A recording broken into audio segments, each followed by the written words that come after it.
ఆమెకు పెళ్లై ఇద్దరు కూతుళ్లున్నారు. ఆ కూతుళ్ళిద్దరికి పెళ్లి వయసు వచ్చిందని పెళ్లి చేసింది. అయితే బాధ్యతలు నెరవేర్చి మలి వయసుకు వచ్చాక ఆమె ఆలోచనలు దారి తప్పాయి. ఫలితంగా ఓ శవం లేచింది. తమిళనాడు కేరళ సరిహద్దులో ఉన్న పనచమూడు ప్రాంతంలో ఉంటుంది ప్రియంవద అనే 48 మహిళ. ఈమెకు పెళ్లై ఇద్దరు కూతుళ్లున్నారు. ఆ ఇద్దరి బాధ్యత ఈ ప్రియంవదనే చూసుకునేది. కారణం ఆమె భర్తను వదిలేసి కూతుళ్లతో కలిసి ఉంటుంది. ఇద్దరికి పడక విడిపోయారు. అప్పటి నుండి ప్రియంవద కూతుళ్లను చూసుకుంటూ వాళ్ళని పోషించడం కోసం ఓ జీడిపప్పు ఫ్యాక్టరీకి వెళ్లేది. తన పేరుతో సొంత ఇల్లు ఉండటంతో ఆ ఇంట్లోనే ఉంటూ పిల్లల్ని చూసుకుంటూ పనికి వెళ్లేది. అలా సంవత్సరాలు దొర్లేశాయి. ప్రియంవద కూతుళ్ళిద్దరూ పెద్దవాళ్ళయి పెళ్లిడుకు వచ్చారు. దీంతో ప్రియంవద ఆ కూతుళ్ళిద్దరికి పెళ్లిళ్లు చేసి అత్తారింటికి పంపాలి అనుకుంది. అందుకోసం కష్టపడి సంపాదించిన డబ్బంతా బయటకు తీసింది. తన జీవితంలో తన కూతుళ్ళ జీవితాలు కాకూడదని వాళ్ళకి మంచి సంబంధాలు చూసి ఓ కూతుర్ని విదేశాలలో పనిచేసే వ్యక్తికిచ్చి పెళ్లి చేసి మరో కూతుర్ని పక్క ఊళ్ళో ఉండే ఓ రైతుకిచ్చి పెళ్లి చేసింది. రెండు మంచి సంబంధాలే. అల్లుళ్ళిద్దరూ ఎంతో కొంత స్థితిమంతులని తెలిసే కూతుళ్లను వాళ్ళకిచ్చి పెళ్లి చేసి ఇద్దరు కూతుళ్ళు తిరిగి చూసుకోకుండా వాళ్ళ జీవితాలను సెటిల్ చేసింది. ఇక అంత హ్యాపీ అనుకుంటున్న సమయంలో మృత్యువు ఓ మగాడి రూపంలో ఆమె తలుపు తట్టింది. ఈ ప్రియంవద ఉంటున్న ఇంటి పక్కనే వినోద్ అనే వ్యక్తి తన కూతురుతో ఉంటున్నాడు. వినోద్ భార్య ఖతార్ లో పనిచేస్తూ ఉండగా వినోద్ తన కూతురు అత్తతో కలిసి అక్కడే కూలి పనులు చేసుకుంటూ ఉన్నాడు. వినోద్ అత్త సరస్వతి కూడా అల్లుడు ఇంటి పక్కనే ఉంటూ మనవరాలి బాగోగులు చూసుకుంటూ ఉండేది. పాప ఎక్కువగా అమ్మమ్మ దగ్గరే ఉండేది. స్కూల్ నుండి రాగానే అమ్మమ్మ ఇంటికే వెళ్ళిపోయేది. అక్కడే ఉండి ఆమెతో ముచ్చట్లాడి రాత్రికి కూడా అమ్మమ్మ దగ్గరే పడుకునేది. తెల్లారి తన తండ్రి ఇంటికి వచ్చి రెడీ అయ్యి స్కూల్ కి వెళ్లేది. ఇక రాత్రంతా ఒంటరిగా ఉంటున్న వినోద్ ఆ ఒంటరితనం భరించలేక తనకు భర్తను వదిలేసి ఒంటరిగా ఉంటున్న ఈ ప్రియంవదను జంటగా వెతుక్కున్నాడు. అందుకే వినోద్ ప్రియంవదకు సాయం చేసే వంకతో ఆమెకు దగ్గరవుతూ ఉన్నాడు. ఇక ప్రియంవద కూడా భర్త తోడు లేకుండా బ్రతుకుతూ ఉండటంతో వినోద్ సాన్నిహిత్యాన్ని కోరుకుంది. ఇక ఇద్దరు కోరికలు ఒక్కటే కావటంతో నాకు మొగుడు లేడు, నీకు పెళ్ళాం లేదు అనుకుంటూ ఇద్దరు ఒకటైపోయారు.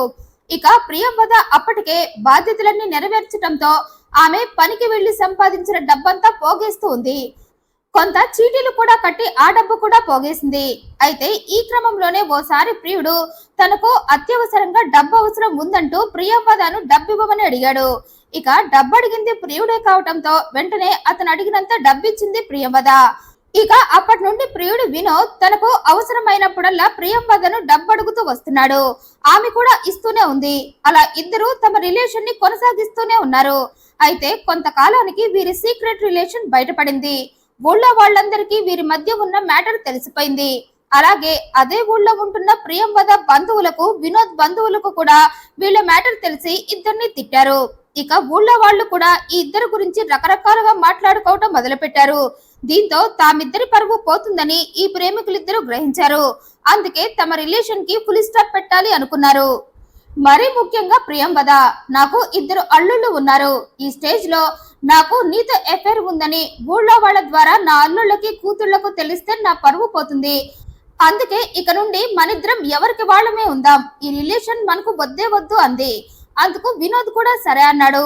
తమ రిలేషన్ ఖతార్ లో ఉన్న భార్యకు తెలిస్తే తనకు ఆమె విడాకులు ఇచ్చేయటం ఖాయం అనుకున్నాడు. అందుకే ప్రియంవద చెప్పిన దానికి ఒప్పుకున్నాడు.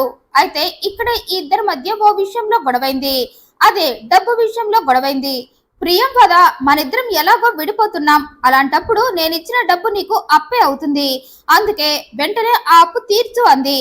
అయితే అందుకు ప్రియుడు షాక్ అయ్యాడు. నువ్విచ్చింది అప్ప, అది నేను నీకు తిరిగి ఇవ్వాలా అన్నాడు. ఇవ్వాల్సిందే అంది ప్రియంవద. కుదరదన్నాడు వినోద్. అలా ఇద్దరి మధ్య వాదన మొదలైంది. ఆ వాదనలో ఇద్దరిలో ఏ ఒక్కరూ తగ్గలేదు. ప్రియంవద డబ్బు ఇవ్వమంటూ వినోద్ ని తన ఇంటికి పిలిచి అతనితో పోట్లాడేది. ఆ క్రమంలోనే ఓ రోజు వినోద్ ని తన ఇంటికి పిలిపించుకొని డబ్బు విషయం నిలదీసింది ప్రియంవద.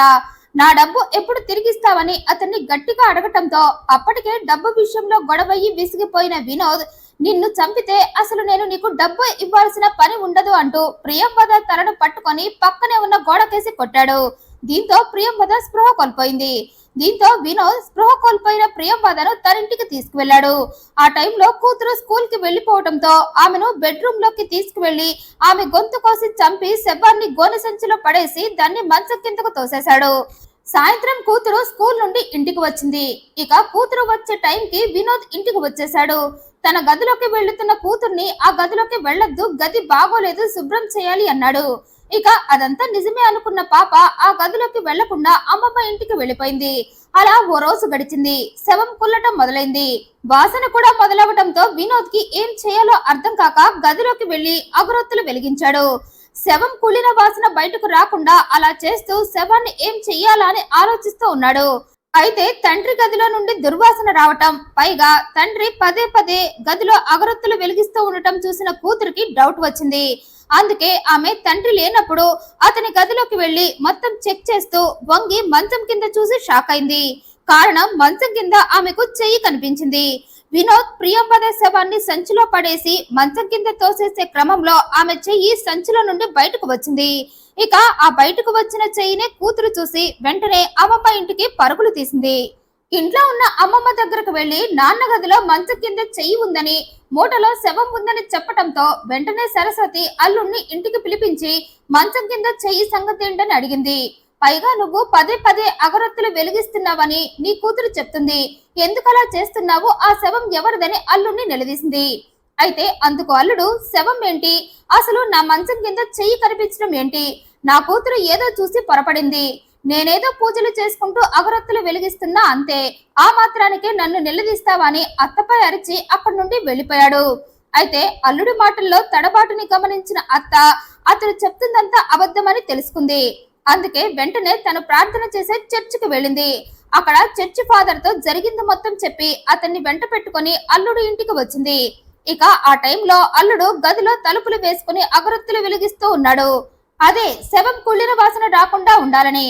కానీ అతనెంత ట్రై చేసినా బయటకు వాసన వస్తూనే ఉంది. పైగా కిటికీల నుండి అగరొత్తుల వాసన కూడా వస్తూ ఉంది. ఇక ఆ రెండు గమనించిన చర్చ్ ఫాదర్ వెంటనే విషయాన్ని పోలీసులకు చెప్పాడు. అయితే చర్చ్ ఫాదర్ ఈ విషయం చెప్పి ఫిర్యాదు చేసే లోపు ప్రియంవద కూతుళ్లలో ఒకరు, మా అమ్మ 2 రోజుల నుండి కనిపించడం లేదని, ఫోన్ ఎత్తకపోతే ఇంటికి వెళ్లి చూశానని, కానీ ఆమె ఇంట్లో కూడా లేదని, తల్లి మిస్ అయిందని కూతురు కేసు పెట్టింది. ఇక అదే టైంలో ప్రియంవద ఇంటి పక్కనే ఉంటున్న వినోద్ ఇంటి నుండి దుర్వాసన వస్తుందని పోలీసులకు చర్చి ఫాదర్ చెప్పడంతో పోలీసులకు అనుమానం వచ్చి వినోద్ ఇంటికి బయలుదేరారు. అయితే ఈలోపే వినోద్ తన సోదరుడైన సంతోష్ కు విషయం మొత్తం చెప్పి అతని సాయంతో ప్రియంవద శవాన్ని ఇంటి వెనుక తలుపు నుండి బయటకు తీసి తన పెరట్లో గొయ్యి తవ్వి పూర్తి చేసి ఇంటి మొత్తాన్ని డెటాల్ తో శుభ్రం చేయడం ప్రారంభించాడు.